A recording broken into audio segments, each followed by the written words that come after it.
was home alone one night back in 2009. My parents were out on their weekly date nights. One of those had one too many at the dinner and passed out in the movie theatre kind of dates. Anyways, I had just returned from my afternoon jog. Being a hot August day, I had worked up quite a sweat on my run, so I had decided to take a cold shower and clean up a bit. My house doesn't have air conditioning and was quite stuffed up, so I decided to open a few windows to circulate the airflow within the house. I can remember opening a window in the kitchen, 2 windows across from each other in the living room, and 1 window in the basement. I knew I was going to be spending my evening down there watching movies since it was much cooler. I had my shower, got dressed, and went downstairs to make myself some dinner. I took my dinner down to the basement and flicked on Netflix to start my binge-filled night of new shows. I do not recall falling asleep, but I must have passed out not long after eating my food and lying down. When I woke up, it was dark outside. The only light being cast into the basement was from the dimly lit TV screen. It was now freezing in the basement. I could feel a cold breeze circulating the room from having the window open for too long. I got up and walked over to the light switch that was located at the bottom of the stairs. I closed the window, then went back to turn off the TV, grab my dishes and head upstairs.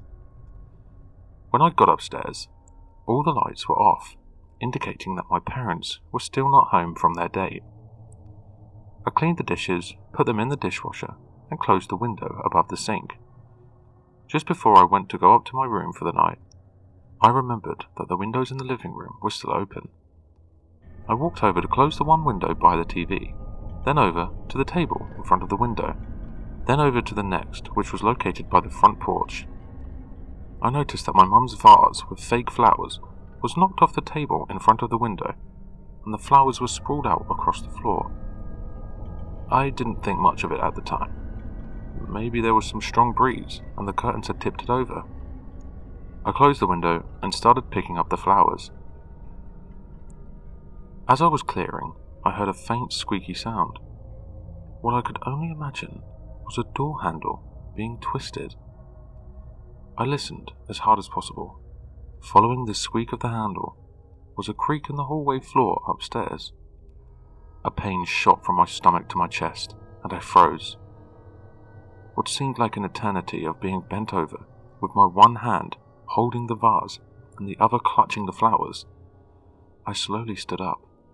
I looked out the front window to check the driveway for my parents' car, hoping it was one of them upstairs. The driveway was empty.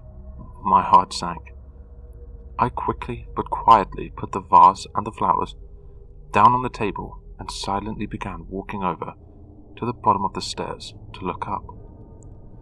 As I got closer to the stairs, I heard 2 more creaks on the floor, which caused me to stop dead in my tracks. I waited, listening.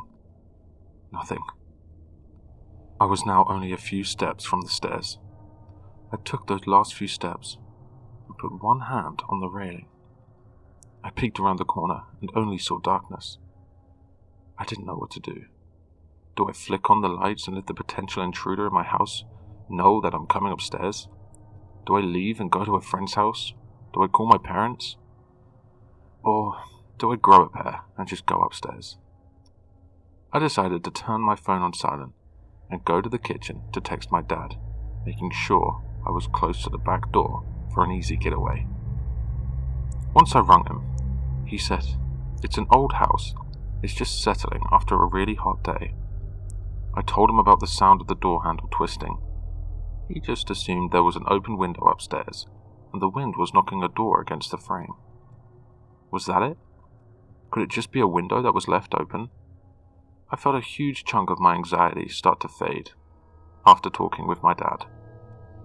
So I decided to grab a glass of water and head up to bed.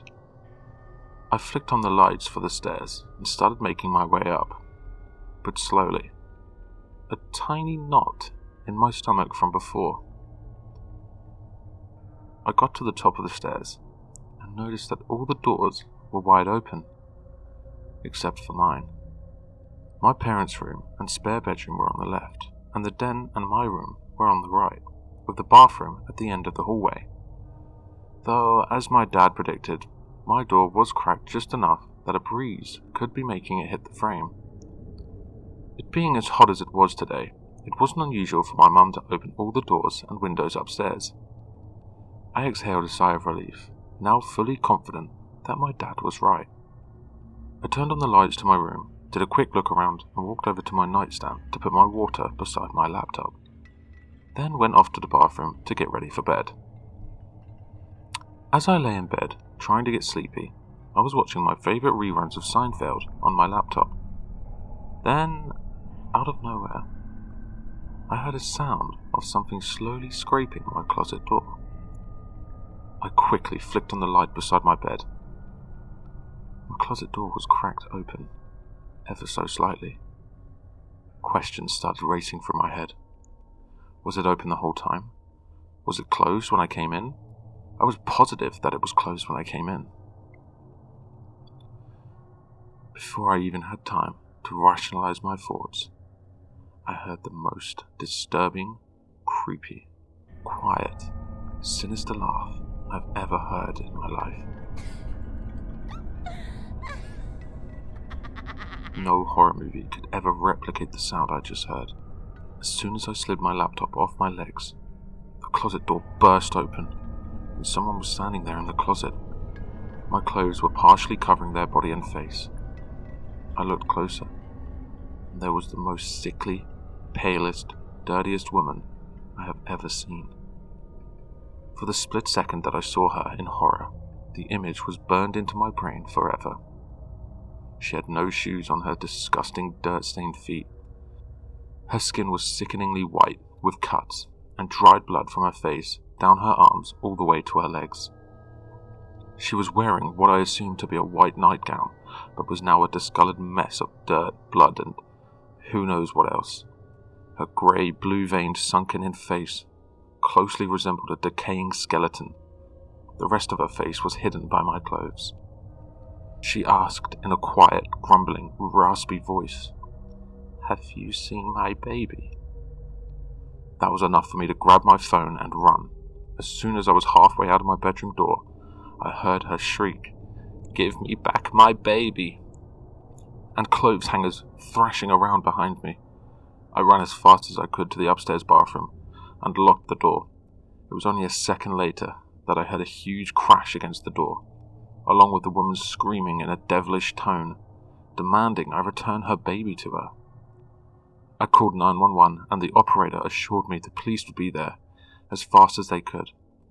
I jammed my feet against the door and held my back against the sink, trying my hardest to make sure the door stayed closed. The woman would not let up though. Her shrieks turned into low, demon-like grunts, and her banging on the door turned into heavy bodily blows. With what seemed like an eternity, I heard a heavenly sound. I heard the police call out that they were entering the residence. I yelled at the top of my lungs that I was upstairs. All I could hear next was mixed commotion of the officers yelling and the woman growling. The officers ended up pepper spraying the woman, and it took 3 of them to be able to force her to the ground. She was yelling in a possessed-like state the entire time. I did not come out of the bathroom until the cops assured me she was out of the house. The cops told me she was likely on drugs or an escaped mental patient from the next country over. I tried telling them that she sounded like she was possessed or something, but they chalked it up to the woman just needing their medication. My parents arrived home shortly after I gave my statements to the police. We moved out of that house a month later. That was one night I was home alone that sadly I will never forget.